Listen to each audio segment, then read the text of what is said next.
Welcome again, my friends, to the Fat Man GM's My 30-Day World Challenge. This would have been day 3/24. So you can see I've been not doing these things in order. It is also the last one that's on my list of ones to do. So we can say that this one's in the bag and move forward. The question is, what epic historical events have taken place that shaped my game world or my game campaign? Well, there's too many to list, to be honest. The entire history of the Imperium, which I sat down to write out in abbreviated form, is mostly these massive interstellar galactic scale events that could have destroyed mankind outright at one point or another. If I have to begin with some very crucial ones, I would say that, and I think I have brought this up at least once before, the initial cornerstones of what makes life in the, in the 80th century, or whatever the hell you want to call it, eight millennia in the future, more viable, is that at some point in the near distant future of humanity, we develop biogenetic engineering techniques to the point where we can custom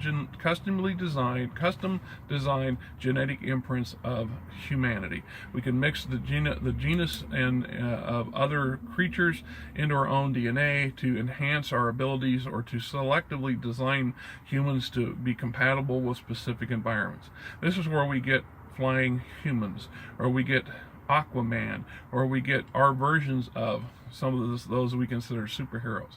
The few things you can't create is a human that lives in utter vacuum, and in extreme situations, such as a human living on a unprotected on an irradiated planet.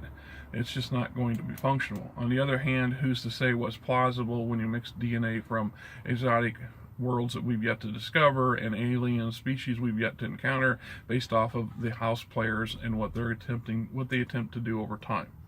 The second significant advancement for humanity was the ability to negate gravity on a practical level. This is where we can actually levitate, if you will, extremely heavy loads out of a gravity well at minimal cost.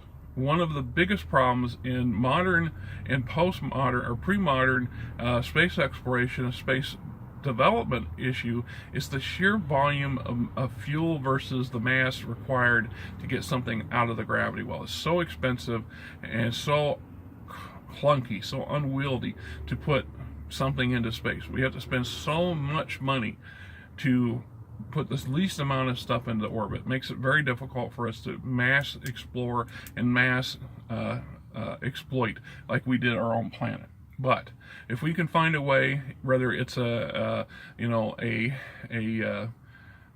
anti-gravity device or a space tether, if we can build a space elevator that lets us move things up the elevator at a fraction of the cost it does using rockets, and safer and more of it, then we could then become a much more space-oriented society.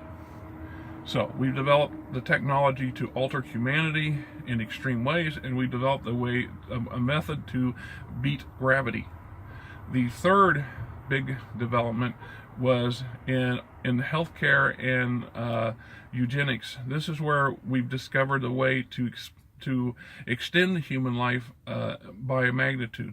So the average lifespan by the time we get to the game's period of time in the core is 400 to 500 years. A human being could easily have 5 lifetimes and more if they have the money and resources to acquire the technology and healthcare required to keep them young. But this is the third cornerstone that makes long-term space exploration viable, as well as a necessity. Because if you have an entire planet of people who are going to outlive You know, they're going to just keep on living. At some point, you're either going to crush yourself under the sheer volume of people, or your society's going to radically alter. You're going to have almost no births. Their births will become new births will become rarer, and because be out of necessity, because you just can't feed the masses. Or you're going to be forced to get off the planet, find other ways, any way possible, to get out into space.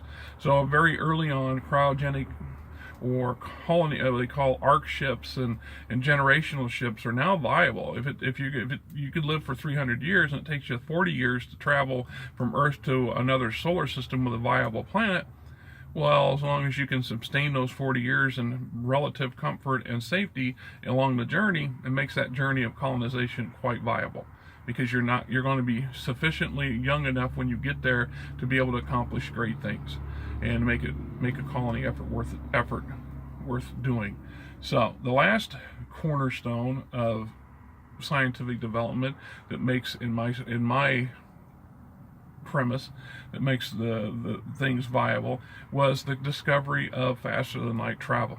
At some point, humanity experimented with every possible form of interstellar mechanics, from solar-sailed ships to concussion, kinetic fired, whatever, whether the ship got up to 1/10 of the speed of light speed, or half the speed of light speed, or 90% of light speed without breaking that barrier. It allowed humanity, coupled with the technology and the anti-gravity abilities and the enhanced lifespans and health care, as well as the genetically engineered beings that could be pretty much seeded on planets that would otherwise be marginally acceptable to humanity, made it another step in being closer to becoming a true intergalactic power or intergalactic species.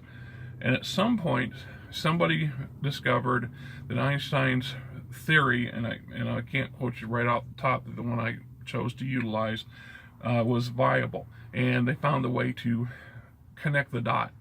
At this point, we generate enough energy to rip a hole in space and time, and not so much as thrusting ourselves through that hole, but allowing that hole to engulf us and then reappear 30 light years away, or 20 light years away, or 1 light year away. In the case of some of our Tech 1 engines, we can move 2 light years at a time, which, you know, in the big scheme of things, is extremely slow, and yet it's insanely fast. So it is a viable, however you want to look at it. And I think that answers those questions. It's been an interesting challenge, and I'm glad I took the opportunity to participate in it. Those of you who listened to it and put up with it, thank you, and I hope to continue to bore you in future points.